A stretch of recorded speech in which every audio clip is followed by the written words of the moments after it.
اللہ الرحمن الرحیم۔ بڑا عجیب ایک لطیفہ ہے۔ حضرت تھانوی رحمۃ اللہ علیہ کی خدمت میں ایک آدمی آیا، وہ تھا کچھ پروفیسر ٹائپ آدمی، کالجوں کے پڑھے ہوئے،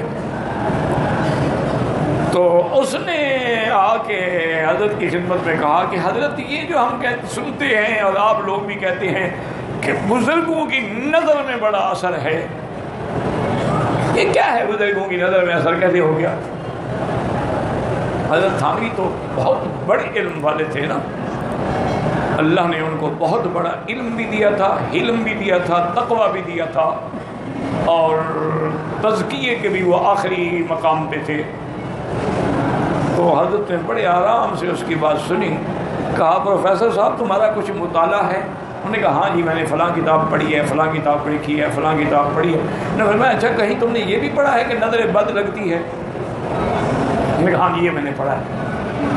ایک تفسیر میں نے پڑھا ہے کہ جب حضرت یوسف علیہ السلام کے بھائی جانے لگے مصر کی طرف تو ان کو اپنے والد نے ایک وصیت کی کہ لا تدخلوا من ابواب واحد وادخلوا من ابواب متفرقہ، میرے بیٹے جب مصر میں جائیں نا اکٹھے نہ داخل ہو، کوئی ادھر سے کوئی ادھر سے، چونکہ 10 جوان خوبصورت جمال والے جائیں گے تو کسی نہ کسی کی نظر تو پھر لگے گی۔ تو انہوں نے کہا جو نظر لگتی ہے یہ میں نے پڑھا ہے۔ تو آپ نے فرمایا اچھا بھائی پھر بری نظر تو لگتی ہے، اچھی نہیں لگتی؟ پروفیسر صاحب ٹھنڈے ہو گئے، انہوں نے کہا بری نظر اگر کسی کو لگتی ہے اور وہ زندہ کو مار ڈالتی ہے تو پھر اچھی نظر کیوں نہیں لگتی؟ اس کا معنی یہ ہے کہ نظر ہے، اچھی ہوگی تو اچھی ہے، بری ہوگی تو بری ہے، نظر میں تو اثر اللہ نے رکھا ہے۔ اللہ تبارک و تعالی رحمتیں فرمائے بزرگوں پہ، کروڑوں اور بڑی چھوٹی چھوٹی باتوں سے وہ مسئلہ حل کر دیتے تھے۔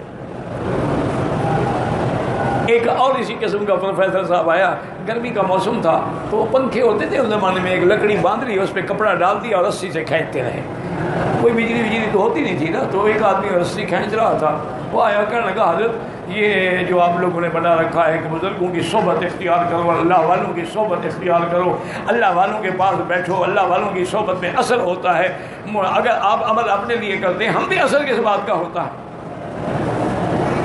یہ تو قرآن ہے کہ کسی دوسرے کا گناہ تو کسی دوسرے پہ نہیں رکھا جاتا، کوئی کسی دوسرے کا بوجھ نہیں اٹھائے گا۔ حضرت بڑے حوصلہ بڑا تھا حضرت میں، آپ سنتے رہے، اور سنتے کے بعد جب اس نے بات ختم کر دی تو فرمایا پروفیسر صاحب یہ آدمی جو پنکھا جل رہا ہے یہ میرے لیے جل رہا ہے یا آپ کے لیے؟ انہوں نے کہا جی نہیں یہ تو آپ کے لیے جل رہا ہے، میرے لیے۔ انہوں نے کہا پھر ہوا باقی کے لوگوں کو بھی لگ رہی ہے؟ انہوں نے کہا جی ہاں بس بات سمجھ آ گئی۔ انہوں نے کہا یہی فائدہ ہوتا ہے اللہ والوں کی صحبت میں، پنکھے والوں کے پاس بیٹھو گے تو ہوا تو لگے گی۔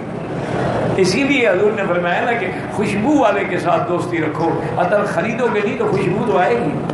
کسی لوہار کے ساتھ دوستی نہ رکھو اور نہ بھی چاہے تو کوئی چنگاری اڑ کے تمہیں جلا ڈالے، مانا ہے برے کے ساتھ، یہ تھوڑا ہے کہ لوہار کے ساتھ نہ رکھو، لوہاروں میں بھی کئی اللہ والے ہوتے ہیں۔ مقصد یہ ہے کہ برے کے ساتھ رکھو گے تو برائی تمہیں بھی لے ڈوبے گی، اچھے کے ساتھ صحبت رکھو گے تو وہ تمہیں بھی اچھائی کی طرف لے جائیں گے۔ تو اس لیے ہمیشہ یاد رکھیں کہ سورۃ فاتحہ جو ہے یہ بڑی شان والی ہے، اللہ کا قرآن سارا شان والا ہے، اور اس کی ظاہری برکتیں بھی ہیں، باطنی برکتیں بھی ہیں، اس کا روحانی معالج بھی ہے، امراض کی شفا بھی ہے۔ جب شرک جیسے بیماریوں کی شفا ہے تو چھوٹی موٹی بیماری تو کوئی حیثیت ہی نہیں رکھتی نا۔